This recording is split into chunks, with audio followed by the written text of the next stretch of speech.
வணக்கம். செல்வகுமாரின் மாலை வானிலை ஆய்வறிக்கை. அதிகாரப்பூர்வ வானிலை அறிக்கைக்கு இந்திய வானிலை ஆராய்ச்சித்துறை அறிக்கையை பார்க்கவும். 2024 செப்டம்பர் 3 செவ்வாய்க்கிழமை மாலை நிலவர ஆய்வறிக்கை. இன்றைக்கு மதியம் நாகப்பட்டினம் மாவட்டம் நாகப்பட்டினம் சுற்று வட்டாரத்தில் ஆங்காங்கே மழைப்பொழிவு காணப்பட்டது. தற்பொழுது புதுச்சேரி மற்றும் கடலூர் இடைப்பட்ட பகுதியில், குறிப்பாக பரங்கிப்பேட்டை கடலூர் இடைப்பட்ட பகுதியில் நல்ல மழைப்பொழிவு பொழிந்து வருகிறது.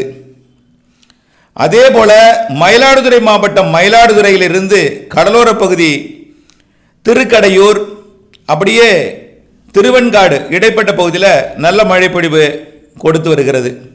இந்த மழைப்பொழிவு சீர்காழி மயிலாடுதுறை சுற்றுவட்டார பகுதிகளிலையும் இன்று மாலை கொடுக்கும் என்று எதிர்பார்க்கப்படுகிறது.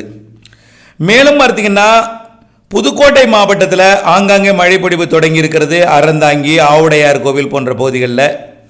அதே போல் ஒரத்தநாடு மற்றும் புதுக்கோட்டை மாவட்ட எல்லை பகுதியில் கந்தர்வக்கோட்டை, அதாவது வடகாடு மற்றும் ஒரத்தநாடு இடைப்பட்ட பகுதியில் கனமழைப்பொழிவு. அந்த மழைப்பொழிவு பட்டுக்கோட்டைக்கும் தஞ்சாவூர் இடைப்பட்ட பகுதிக்கும், அதாவது ஒரத்தநாடு பாப்பாநாடு தஞ்சாவூர் பகுதிக்கு, குறிப்பாக ஒரத்தநாட்டை மையமாக வைத்தும் பட்டுக்கோட்டை மையமாக வைத்தும் இருவேறு அமைப்பாக பிரிந்து நல்ல ஒரு மழைப்பொழிவை கொடுக்கும் என்று எதிர்பார்க்கப்படுகிறது. இந்த மழைப்பொழிவு இரவு, அதாவது மாலை பின்மாலை முன்னிரவு 7 மணி அளவிலே மன்னார்குடி மற்றும் நீடாமங்கலம் சுற்றுவட்டார பகுதி, குறிப்பாக மன்னார்குடி உள்ளிக்கோட்டை மற்றும் அதன் சுற்றுவட்டார பகுதிகளுக்கு கனமழைப்பொழிவை கொடுக்கலாம். பட்டுக்கோட்டையில் இருக்கக்கூடிய அந்த மழைப்பொழிவு முத்துப்பேட்டை பகுதிகளுக்கு மழைப்பொழிவை கொடுக்கலாம் என்று எதிர்பார்க்கப்படுகிறது. இது இன்றைய மழைப்பொழிவு. மேலும் வட உள் மாவட்டங்களையும் ஆங்காங்கே மழைப்பொழிவு ஒரு சில இடங்களில் கொடுத்து வருகிறது. நேற்று போல் சென்னை மற்றும் அதன் ஒட்டியுள்ள மாவட்டங்களுக்கு இன்றைக்கு நள்ளிரவும் மழை வாய்ப்பு இருக்கிறது. உறுதியாக புதுச்சேரி சென்னை இடைப்பட்ட பகுதியில் விழுப்புரம் செங்கல்பட்டு இந்த பகுதியில் இன்றைக்கு மழை வாய்ப்பு தெரிகிறது. இதனிடையே நாளைய மறுநாள் பார்த்தீங்கன்னா தீவிரம் குறைந்த மழைப்பொழிவு இருக்கும். இந்த நிகழ்வு இப்படிப்பட்ட ஒரு வானிலை அமைப்பை ஏற்படுத்தி கொண்டிருக்கிற நிலையில் வங்கக்கடலின் ஆந்திரா ஒடிசா கரையோரம், அதாவது மேற்கு மத்திய வங்கக்கடல் மற்றும் வடமேற்கு வங்கக்கடல், ஆந்திரா ஒடிசா கரையோரத்தில் காற்று சுழற்சி உருவாகி 5ஆம் தேதி காற்றழுத்த தாழ்வு பகுதியாகி 6, 7, 8 தேதிகளிலே காற்றழுத்த தாழ்வு மண்டலமாகி 9, 10 தேதிகளிலே மேற்கு வங்க கரையை கடக்கும் என்று எதிர்பார்க்கப்படுகிறது. இந்த நிகழ்வு ஆந்திர பிரதேசம் தெலுங்கானாவிற்கு கொடுத்தது போல பெரிய வெள்ளப்பெருக்கையெல்லாம் ஏற்படுத்த போவதில்லை. காரணம் என்னன்னா, ஏற்கனவே பசிபிக் பெருங்கடலில் உருவாகியிருக்கக்கூடிய ஒரு நிகழ்வானது தென்சீன கடற்பகுதிக்குள் நுழைந்து ஹாங்காங் மற்றும் சீன பகுதிக்குள்ள இந்த ஒரு புயலாக கரை கடக்கும் என்று எதிர்பார்க்கப்படுகிற காரணத்தினால தென்சீன கடற்பகுதி நிகழ்வு அதாவது கிழக்கிலிருந்து வரக்கூடிய ட்ரேட் விண்ட், அதாவது வியாபார காற்றை திசை மாற்றி வைத்திருக்கும் என்பதனால தென்மேற்கு பருவமழை, தென்மேற்கு பருவ காற்று கேரளா கர்நாடகா வழியாக வந்து திரும்புவதற்கு சாதகம் இல்லை. இடையிலேயே அது திசை மாறுகிற காரணத்தினாலும் குறைவான காற்று வங்கக்கடலோட அந்தமான் இலங்கை பகுதி வரைக்கும் வந்து அது வடக்கு வங்கக்கடல் பகுதியை நோக்கி திசை மாறும் என்பதனாலும் குறைவான காற்று குறைவான நீராவியை கொண்டு உருவாகக்கூடிய புதிய காற்றழுத்த தாழ்வு மண்டலம் ஆந்திர பிரதேசம் மற்றும் ஒடிசாவிற்கு மிதமானது முதல் சற்று கனமழையும் ஆங்காங்கே கனமழையும் ஒரு சில இடங்களில் மிக கனமழை பொழிவையும் கொடுக்குமே தவிர பெரிய அளவிலே பாதிப்பை ஏற்படுத்தாது. இருந்தாலும் நிகழ்வு கரையை கடக்கக்கூடிய இடத்துல ஒடிசாவின் வடக்கு பகுதி மேற்கு வங்கத்தில் 10ஆம் தேதி வாக்கில் ஒரு நல்ல மழை பொழிவை கொடுக்கும்.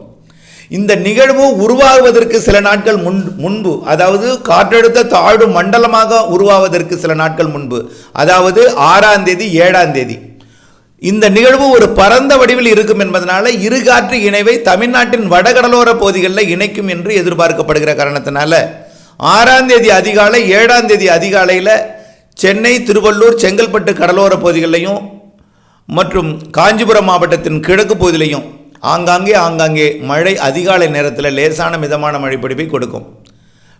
மேகம் சூழ்ந்து காணப்படும் 7ஆம் தேதி 8ஆம் தேதி. 9, 10 தேதிகளிலே அது விலகி மேற்கு வங்க கரையை நோக்கி சென்றுவிடும் என்பதனால அது பெரிய அளவிலே தமிழ்நாட்டிற்கு மழை பொழிவை கொடுக்காது. 6ஆம் தேதி அதிகாலை 7ஆம் தேதி அதிகாலை வடகடலோரத்திற்கு மழை பொழிவை கொடுக்கும். தமிழ்நாட்டிலே ஆங்காங்கே தூறல் மழை பொழிவை அந்த நாட்களில் கொடுக்கும். மேற்கு தொடர்ச்சி மலையில் லேசான மழை பொழிவை அந்த 6, 7, 8 தேதிகளிலே கொடுக்கும். இந்த நிகழ்வு மேற்கு வங்க கரையை நோக்கி நகர்கிற காரணத்தினால இருக்கும் காற்றும் திசை மாறிவிடும். ஆக 10, 11, 12 தேதிகளிலே மேற்கு தொடர்ச்சி மலை கன்னியாகுமரி நீலகிரி வரைக்கும் இடைப்பட்ட பகுதியில் ஒரு சில இடங்களில் மழை பொழிவு வெப்பசலன இடிமழை பொழிவு போல் மாலை இரவிலே கொடுக்கலாமே தவிர பெரிய அளவிலே இந்த நிகழ்வு தமிழ்நாட்டிற்கு மழை தராது. ஆந்திர பிரதேசம், ஒடிசா, மேற்கு வங்க பகுதிக்கு மட்டும் மிதமானது முதல் கனமழை வரைக்கும் ஆங்காங்கே சற்று கனமழை மிக கனமழை பொழிவு கொடுக்கலாமே தவிர அங்கும் கடந்த வெள்ளப்பெருக்கு போல அமையாது ஒடிசாவிற்கோ மேற்கு வங்கத்திற்கோ என்பதை புரிந்து கொள்ள வேண்டும். இந்த நிகழ்வுக்கு பிறகு அடுத்ததாக உருவாகக்கூடிய நிகழ்வு தான் அது கொஞ்சம் வலுவாக இருக்கும். அது 15ஆம் தேதிக்கு மேல் அது ஒடிசாவோட தெற்கு பகுதியில் அமையும் என்று எதிர்பார்க்கப்படுகிறது. ஆந்திர பிரதேசத்தில் அமையும் பொழுதுதான் தென்மேற்கு பருவமழை வலுப்பெறும். கண்டிப்பாக செப்டம்பர் மாதம் 25 தேதிக்கு மேலே செப்டம்பர் 28லிருந்து கண்டிப்பாக 100% உறுதியாக செப்டம்பர் 28லிருந்து அக்டோபர் 4ஆம் தேதி வரைக்கும் ஒரு நிகழ்வு வலுவான நிகழ்வாக வந்து அமைந்து தென்னிந்தியாவிற்கே ஒரு நல்ல மழைப்பொழிவை கொடுக்கும். அப்பொழுது தமிழ்நாட்டிற்கும் வளிமண்டல சுழற்சி அமைந்து இம்மாத இறுதி நாட்களெல்லாம் ஒரு நல்ல மழைப்பொழிவையும் அக்டோபர் முதல் வாரத்தில் நல்ல மழைப்பொழிவையும் கொடுக்கும். அக்டோபர் 2வது வாரத்தின் முற்பகுதியில் கொஞ்சம் தீவிரம் குறைந்திருந்தாலும் அக்டோபர் 10 தேதியிலிருந்து தென்மேற்கு பருவமழை தொடங்கியது போன்ற ஒரு வளிமண்டல சுழற்சி அமைந்து கொண்டு வடகிழக்கு பருவமழை தொடங்கியது போன்ற ஒரு வளிமண்டல சுழற்சி அமைந்து கொண்டு வடகிழக்கு பருவமழையை தொடக்குவதற்கான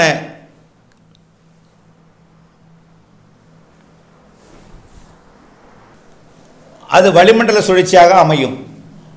வடகிழக்கு பருவமழையானது ஐப்பசி 1 அதாவது அக்டோபர் 17, 18 தேதிகளிலே தொடங்கும் என்று எதிர்பார்க்கப்படுகிறது. அக்டோபர் 18, 19, 20 23ஆம் தேதி வரைக்கும் வடகிழக்கு பருவமழை தொடங்கினாலும் ஒரு வலுவான மழைப்பொழிவாக இல்லாமல் காற்று சுழற்சி, வளிமண்டல கீழடுக்கு சுழற்சி மற்றும் சாதாரண தாழ்வு நிலை காரணமாக மழைப்பொழிவை கொடுக்கும். அக்டோபர் 23க்கு மேல் மழைப்பொழிவு தீவிரமடையும். அக்டோபர் இறுதியில் இன்னும் மழைப்பொழிவு தீவிரமடையும். நவம்பர், டிசம்பர் மிகச்சிறப்பான நிகழ்வுகள் காத்திருக்கின்றன.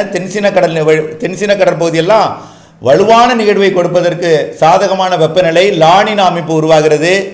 இங்கேயும் இந்திய பெருங்கடலையும் நெகட்டிவ் ஐஓடி உருவாகி கொண்டிருக்கிறது. இவையெல்லாம் வடகிழக்கு பருவமழைக்கு முழுமையான ஒரு சராசரிக்கு கூடுதலான மழைப்பொழிவை கொடுப்பதற்கு ஒரு சாதக அமைப்பாக வங்கக்கடலும் தென்சீன கடலும் பசிபிக் பெருங்கடல் ஆசிய பகுதியும் தயாராகி கொண்டிருக்கிற காரணத்தினால கண்டிப்பாக அக்டோபரிலிருந்து நல்ல மழை கொடுக்கும். அக்டோபர் 10 தேதிக்கு மேலே அக்டோபர் 18 தேதிகளிலே வடகிழக்கு பருவமழை தொடங்கும் என்று எதிர்பார்க்கப்படுகிறது. ஆகவே நல்ல மழைப்பொழிவு ஜனவரி முதல் வாரம் வரைக்கும் கொடுக்கும். இதில் எந்த மாற்றமும் இல்லை. இதை தான் திரும்ப அறிவித்துக் கொண்டிருக்கிறோம். நிறைய பேர் வடகிழக்கு பருவமழை தொடர்பாக அறிக்கை கேட்குறாங்க. வடகடலோர பகுதிகளில் அதாவது ஒரு நிகழ்வும், மத்திய பகுதியில் ஒரு நிகழ்வும், தென்பகுதியில் ஒரு நிகழ்வும் என்று கண்டிப்பாக வலுவான நிகழ்வுகள் நல்ல ஒரு மழைப்பொழிவை தரும். ஒவ்வொரு நிகழ்வும் ஒரு குறிப்பிட்ட மாவட்டங்களுக்கு அதிக மழை தரும். சராசரிக்கு கூடுதல் மழை கடலோர பகுதிகளுக்கு இருக்கும் என்பதில் மாற்றமில்லை. வடகிழக்கு பருவமழை அதே போல் உள் மாவட்டங்களுக்கும் சராசரி கூடுதல் தான். தென்மேற்கு பருவமழை இப்பொழுது 2 நிகழ்வுகள் ஆந்திர பிரதேசத்துக்கு வெள்ளப்பெருக்கு ஏற்படுத்தும். அதாவது ஒரு நிகழ்வு ஆந்திர பிரதேசத்திற்கு தெலுங்கானாவிற்கும், மற்றொன்று நிகழ்வு மேற்கு வங்கம் மற்றும் ஒடிசா பகுதியை நோக்கி நகர்ந்தாலும் ஆந்திர பிரதேச வெள்ளம் அதிகமாக கடலில் பாய்ந்து கொண்டிருக்கிற காரணத்தினால ஒரு நாள் ஒன்றுக்கு 100 டிஎம்சி கடலுக்குள்ளே போகுது. 100 டிஎம்சி 11,50,000 கனஅடி கடலுக்குள் போகிற காரணத்தினால ஆந்திர பிரதேசத்தோட மத்திய பகுதி அதாவது கிருஷ்ணா கோதாவரி கடலில் கலக்கும் இடத்துல வெப்பநிலை குறைகிறது. இந்த குறைந்தது மீண்டும் கடல் நீரோட்டம் காரணமாக உயரும். கண்டிப்பாக வளிமண்டல சுழற்சிகளும் ஏற்படும். கண்டிப்பாக இம்மாத இறுதியிலிருந்து 25 தேதியிலிருந்து நல்ல ஒரு வலுவான நிகழ்வு இருக்கிறது. கண்டிப்பாக 28லிருந்து அக்டோபர் 4 வரைக்கும் நல்ல மழை பொழிவும், அக்டோபர் 10லிருந்து ஜனவரி முதல் வாரம் வரைக்கும் மிகச்சிறப்பான மழை பொழிவெல்லாம் காத்திருக்கிறது என்பதை நினைவில் கொண்டு மழைப்பொழிவை எதிர்நோக்கியிருப்பவர்கள் தயவுசெய்து கவலைப்படாமல் மழை பொழியும் என்ற நம்பிக்கை கொண்டு திட்டமிட்ட வேளாண்மைக்கு வானிலை ஆய்வறிக்கையுடன் இணைந்திருந்து பணி செய்தலாம்படி அன்போடு கேட்டுக்கொள்கிறேன். நன்றி.